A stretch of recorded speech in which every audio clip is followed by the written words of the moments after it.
अस्सलाम वालेकुम नाज़रीन, मेहरान टीवी सां गॾु मां सैयद शबीला शिराज़ी। हिन बुलेटिन में असां सां साथ ॾींदी प्रिया गुल। सभ खां पहिरियां हिकु नज़र हेडलाइन ते।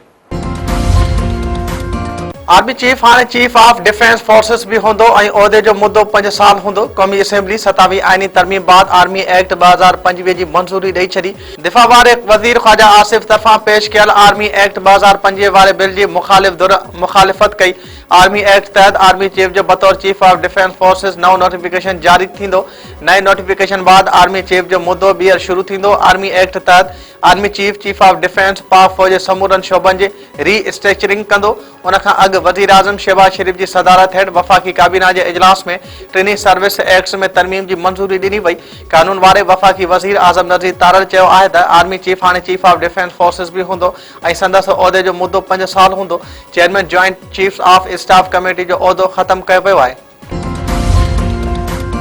सुप्रीम कोर्ट के जज जस्टिस मंसूर अली शाह और जस्टिस अतर मिनल्ला इस्तीफ़ा ॾेई छॾी। जस्टिस मंसूर अली शाह 13 सिफ़नि ते मुश्तमिल पंहिंजो इस्तीफ़ा सदर आसिफ अली ज़रदारी ॾांहुं उमाणे छॾी। जस्टिस मंसूर अली शाह चयो आहे त 27वीं आइनी तरमीम पाकिस्तान के आइन ते संगीन हमलो आहे। 27वीं आइनी तरमीम सुप्रीम कोर्ट ऑफ पाकिस्तान के टुकड़ा टुकड़ा करे छॾींदी। हिन तरमीम अदलिया के हुकुम जे मातहत बणाए छॾियो।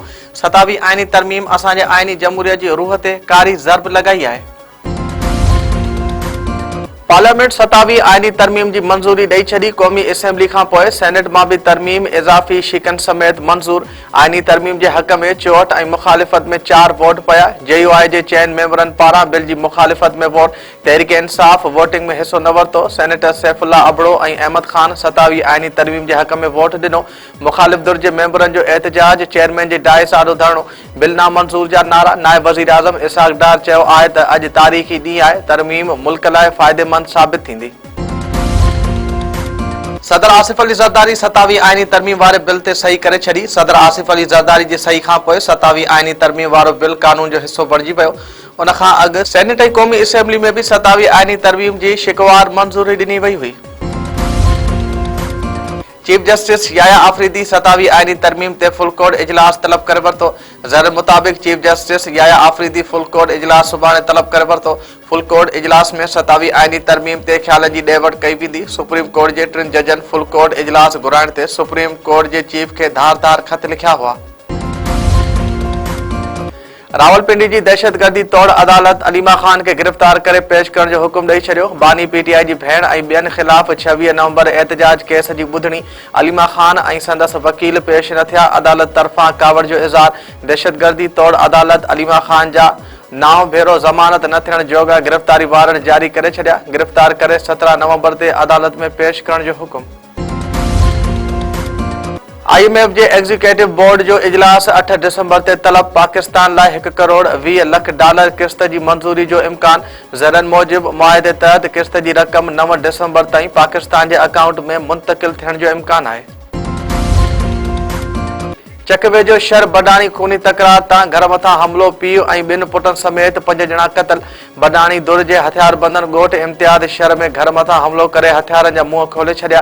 राकेट लांचरनि सां हमले में अब्दुल खालिक शर, संदसि 2 पुट ख़ालिद राजा शर, भाउ अब्दुल सतार शर ऐं ठरी मीरवा वासी मेहमान अब्दुल जब्बार शर मारिजी विया। जवाबदारनि की गिरफ्तारी लाइ ज़िले के मुख़्तलिफ़ थाननि जी पुलिस जो ऑपरेशन। ॻोठ बयानशिंजी में बंडाणियुनि जे घरनि मथां ड्रोन ज़रिए माटर गोला फायर कया विया। फायरिंग में औरत लाली खातून बडाणी ऐं नौजवान जवाद बडाणी मारिजी विया। 2 औरतनि समेत केतिरा ई माण्हू ज़ख़्मी। टंडो अलायार में 9 महीना अॻु पसंद जो परिणो कंदड़ नौजवान क़तल। पुलिस संदसि ज़ाल के गिरफ्तार करे वरितो। अकरम कॉलोनी में 28 साला अली ॾिनो ख़ास किली जो घर में लाश हथायो। पुलिस मक़तूल नौजवान की ज़ाल रिज़वाना के गिरफ्तार करे वरितो। जांच दौरान औरत पारां मुड़स के क़तल करण जो एतराफ़। पुलिस जो चवणु आहे त औरत 3 ॼणनि सां गॾिजी मुड़स के क़तल करण बाद उनखे ख़ुदकुशी जो रंग ॾिनो।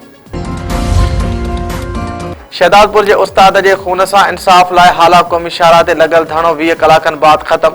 अगोण सेनेटर इमामुद्दीन शौकीन ऐं PP अगवान अब्दुल रहमान थईम धरणे में पहुता। वाक़े में मुलविस SHO ऐं एहलकारनि जी जल्द गिरफ्तारी की ख़ातिरी ते एहतजाज ख़त्म कयो वियो। पुलिस हथां उस्ताद जाम अज़ीज़ जखरो के क़तल ख़िलाफ़ 3 ॾींहंनि ताईं मुसलसल एहतजाज कयो वियो। मुलविस एहलकार गिरफ्तार न थियण ते वारसनि गुज़िरियल ॾींहुं क़ौमी शाहराह ते लाश रखी धरणो खयो। धरणे में औरतनि समेत उस्तादनि ऐं सियासी समाजी कारकुननि जी भी वॾे अंग में शिरकत।